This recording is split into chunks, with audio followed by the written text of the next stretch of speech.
কিছু সুর আছে না যেগুলো উৎসবের আরেকটা নাম হয়ে যায়? বাঙালির ঈদের কথা যদি বলি তাহলে একটা সুর ছাড়া তো সবকিছু একদমই খালি খালি লাগে। চলুন আজ সেই অমর গান ও মন রমজানের ওই রোজার শেষে এর পেছনের গল্পটা জেনে নেওয়া যাক। মানে কোটি কোটি বাঙালির কাছে এই লাইনটা কিন্তু শুধু একটা গান না, এটা তো ঈদের একটা আনুষ্ঠানিক ঘোষণা। যখনই রেডিও বা টিভিতে এই সুরটা বেজে ওঠে আমরা সবাই নিশ্চিত হয়ে যাই, হ্যাঁ, ঈদ এসে গেছে। এটা শুধু একটা গান নয়, এটা আমাদের ঐতিহ্য আর আবেগেরই একটা প্রতিচ্ছবি।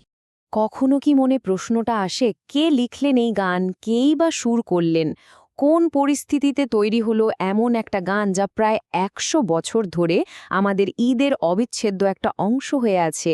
আজকের এই আলোচনায় আমরা ঠিক এই গল্পটাই খুঁজে বের করব। আসলে এই গানটা কিন্তু শুধু একটা সুর না, এটা হচ্ছে বাঙালি মুসলিম সমাজের কাছে ঈদের যে একটা অনুভূতি, ঠিক সেটারই প্রতিচ্ছবি। ১ মাস রোজা রাখার পর সৃষ্টিকর্তার প্রতি কৃতজ্ঞতা আর সবার সাথে আনন্দ ভাগ করে নেওয়ার একটা প্রতীক হয়ে উঠেছে এই সুর। আচ্ছা, এই গানের জন্মকাহিনীটা ঠিকভাবে বুঝতে হলে আমাদের একটু টাইম ট্রাভেল করে পেছনে যেতে হবে। চলুন না সোজা চলে যাই ১৯৩০-এর দশকের বাংলার সঙ্গীতের জগতে। তখনকার পরিবেশটা ঠিক কেমন ছিল জানেন? তখনকার অবস্থাটা দেখুন, বাংলায় ইসলামিক গান বলতে গেলে প্রায় ছিলই না, মানে খুবই দুর্লভ একটা ব্যাপার ছিল। অন্যদিকে উর্দু কাওয়ালি আর গজল ছিল ভীষণ জনপ্রিয়। তার মানে বুঝতেই পারছেন, বাংলা ভাষায় ইসলামিক গানের জন্য একটা বিশাল বড় জায়গা কিন্তু খালি পড়েছিল। আর ঠিক এই সুযোগটাকেই বাস্তবে রূপ দিয়েছিলেন দুজন কিংবদন্তি শিল্পী। তাদের দুজনের প্রতিভা আর দূরদৃষ্টি বাংলা গানের ইতিহাসটাকেই যেন চিরদিনের জন্য বদলে দিয়েছিল। একদিকে ছিলেন আমাদের বিদ্রোহী কবি কাজী নজরুল ইসলাম, যিনি একাধারে গীতিকার, সুরকার, আর অন্যদিকে কিংবদন্তি শিল্পী আব্বাসুদ্দিন আহমদ। মজার ব্যাপার হল, আব্বাসুদ্দিনই প্রথম এই শূন্যস্থানটা লক্ষ্য করেন, আর বাংলা ভাষায় একটা ইসলামিক গান তৈরি করার অনুরোধ নিয়ে তিনি সোজা চলে যান কবি নজরুলের কাছে। আর এরপর যা ঘটল সেটাই তো ইতিহাস। আব্বাসুদ্দিনের অনুরোধ শুনে নজরুল ভীষণ উৎসাহিত হলেন, আর তিনি যে শুধু গানটা লিখে দিলেন তাই না, সাথে সাথে সুরটাও করে ফেললেন খুব অল্প সময়ের মধ্যে। এরপর নজরুল নিজেই শিল্পী আব্বাসুদ্দিনকে গানটা শিখিয়ে দিলেন। এভাবেই ১৯৩১ সালে জন্ম হল আমাদের সবার প্রিয় এই কালজয়ী গানটির। তো গান তো তৈরি হয়ে গেল, কিন্তু এটা সাধারণ মানুষের কাছে পৌঁছাবে কিভাবে?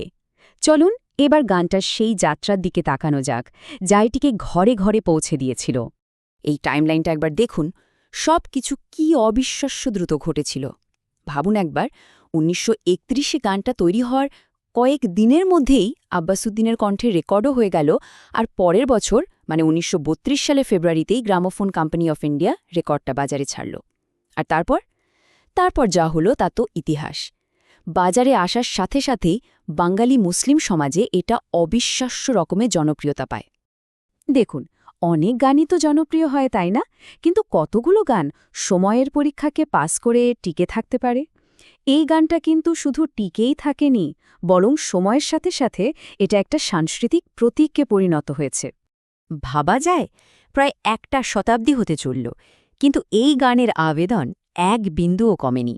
প্রজন্মের পর প্রজন্ম ধরে এই গানটা বাঙালির ঈদ আনন্দের সমার্থক হয়ে আছে।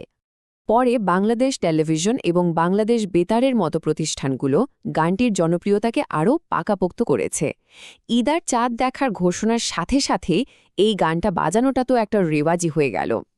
এভাবেই একটা জনপ্রিয় গান ধীরে ধীরে জাতীয় সংস্কৃতির একটা অংশ হয়ে ওঠে, যার আবেদন আজও একটুও কমেনি। শেষ করার আগে একটা প্রশ্ন ভাবা যাক, কিভাবে একটা মাত্র গান একটা গোটা জাতির পরিচয়, ঐতিহ্য আর উৎসবের সঙ্গে এমনভাবে ওতপ্রোতভাবে জড়িয়ে যেতে পারে? ও মন রমজানের ওই রোজার শেষে গানটি সম্ভবত এর সেরা উদাহরণ, যা আমাদের বারবার সঙ্গীতের গভীর শক্তিকে উপলব্ধি করতে শেখায়।